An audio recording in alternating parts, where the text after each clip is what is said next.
Okay, so here we are at the magnificent McLaren Technology Centre in Woking, on the boulevard where the whole history of McLaren racing cars, Formula One team, lies before us, together with the authors of this magnificent book, McLaren, The Art of Racing, Darren Heath, photographer, and Maurice Hamilton, the writer.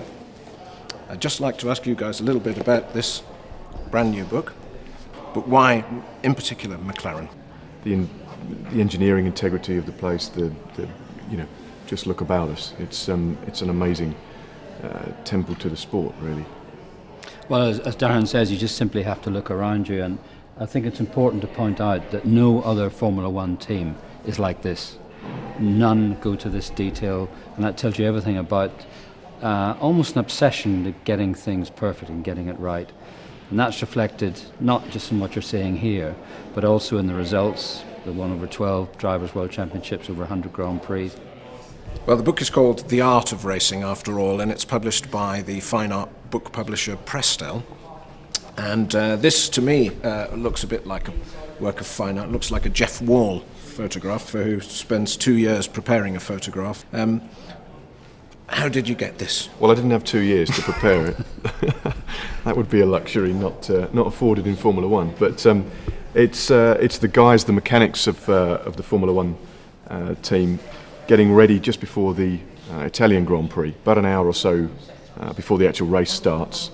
They all get their fireproof overalls on, and it's somewhere I've never photographed before. Obviously, because of the access afforded for the book, I was allowed to go up there, and it's just trying to show that it's, as Maurice touched on, it's not just about the guys in the shiny helmets thrashing around on a Sunday afternoon. It's everything else. And it gave me this opportunity, this great picture. It says it all. It's not posed, as you can see, and it just gives you a great chance to describe what's going on behind the scenes and the build-up to the race.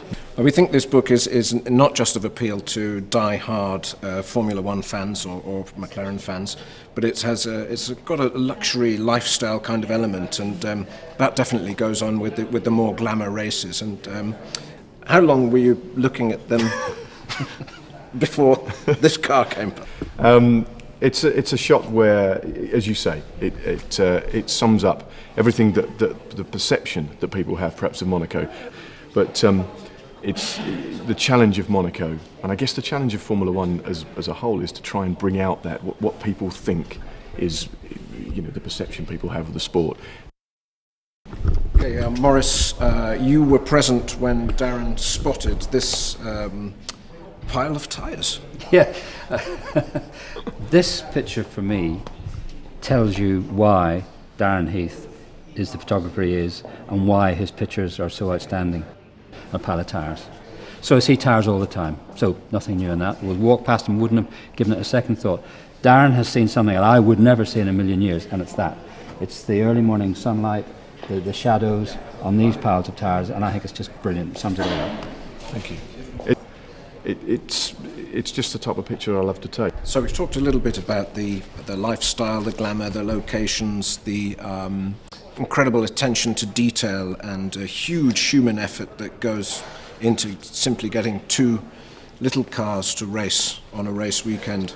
This is one of the most captivating and fascinating photographs, and it's taken just behind us here. Well, I entitled this, the caption to this, and I tried to put a title on every caption, and the one I chose for this was Yesterday and Tomorrow. Because here you have yesterday, which, as you can see here on the boulevard, the cars that have won races for McLaren over the years, right back to the 1960s, and these are the more recent ones here. And here we see tomorrow. They're preparing two race cars for the next Grand Prix. And there's no, as with all the pictures in the book, there's no staging to it. I haven't asked anyone to stand here. The whole idea of the book is to show exactly how it is, without requesting that he works on that part or that he works on that part. It's just, they're just doing what they're doing. And the other thing to say about the book itself and the reason for it, the fans want to be taken behind the scenes, and we're privileged, we're allowed to do that normally during a Grand Prix. For this book, we're even further inside, particularly Darren with his camera lens. And the beauty about this is that this is taking readers of this book right into somewhere where they will never ever get to be. Even the media will get very limited access. So to be given the privilege of doing this really adds something, not just for us, but for the book itself. This is what it's all about. We're taking you right behind the scenes where nobody can go.